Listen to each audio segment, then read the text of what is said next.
Hi, my name is Eliot. I'm feature editor at Communicator. My pronouns are he, him, his. I'm in 11th grade. Hi, I'm Lily. My pronouns are she, her, hers. I'm one of the social media editors in chief, and I'm a senior. Hi, my name is Natalie. I am a journalist for print and also in yearbook. My pronouns are she, her, hers, and I am in 11th grade. Hi, my name is Henry. My pronouns are he, him, his. I'm in 10th grade and I work as a journalist for print and for the web. All right. So obviously, it's been a pretty busy news week the last few days. A lot of news. We have a new president-elect, Joe Biden, and Vice President-elect Kamala Harris. Um, so, Lily, do you want to talk about what this last week has been like from an emotional standpoint of just being somebody who consumes the news at this time?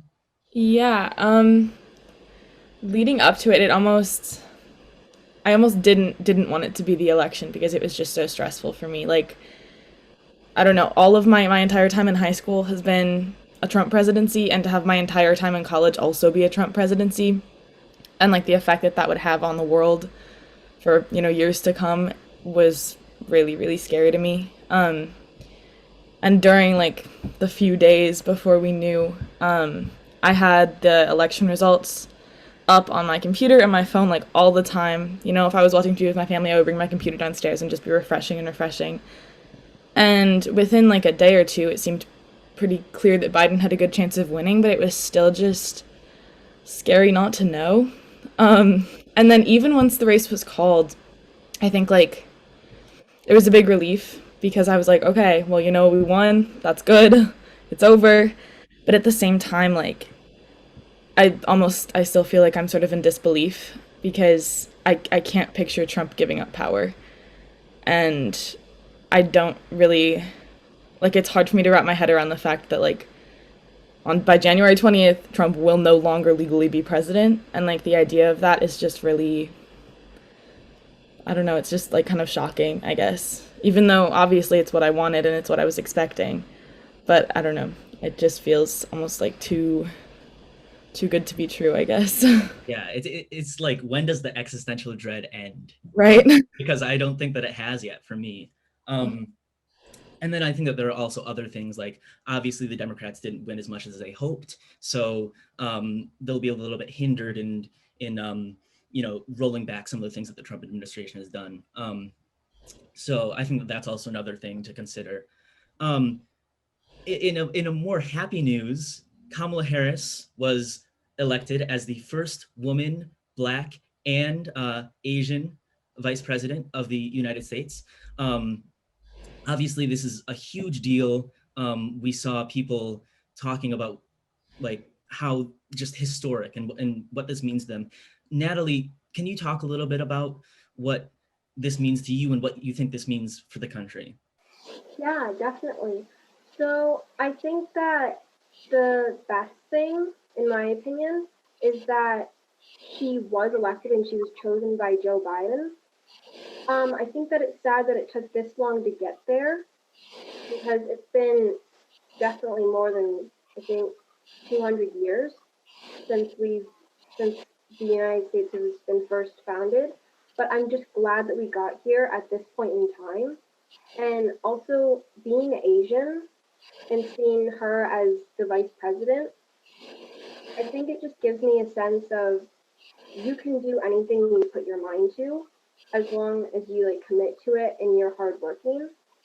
Um, and also just her sense of confidence on that stage. She wasn't saying we might be able to do it. She was saying we are going to do it, and we're going to make sure that as many people, like both the people that voted for us and the people that didn't, we're going to try to like help all of you, if that makes sense. And I think that that was definitely really important because sometimes somebody can have a vendetta against the people that didn't vote for them and they can like just not help them at all. But the fact that she's saying that we are going to do this, yeah, I was just odd. Yeah, for sure. And another thing is, she talked about how is the first woman vice president, but she certainly will not be the last. And I think that sentiment of, that children will see her and see that they can also achieve that greatness is just good for our country in general. Another big change coming with the Biden administration is obviously going to be a huge difference in approach to many things, but especially the global pandemic that we're currently in.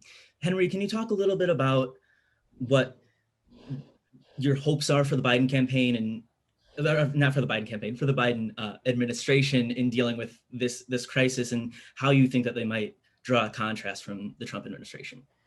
To sort of play off what Lily was mentioning before, this sort of existential dread we're in right now. We've been in this COVID pandemic for 8 months now, even longer, 9 months, and I've wanted to change this whole time, and nothing has no one's been doing anything, and I don't feel that the Trump administration will do anything to help the COVID pandemic right now. Biden will have 4 years to try to do something.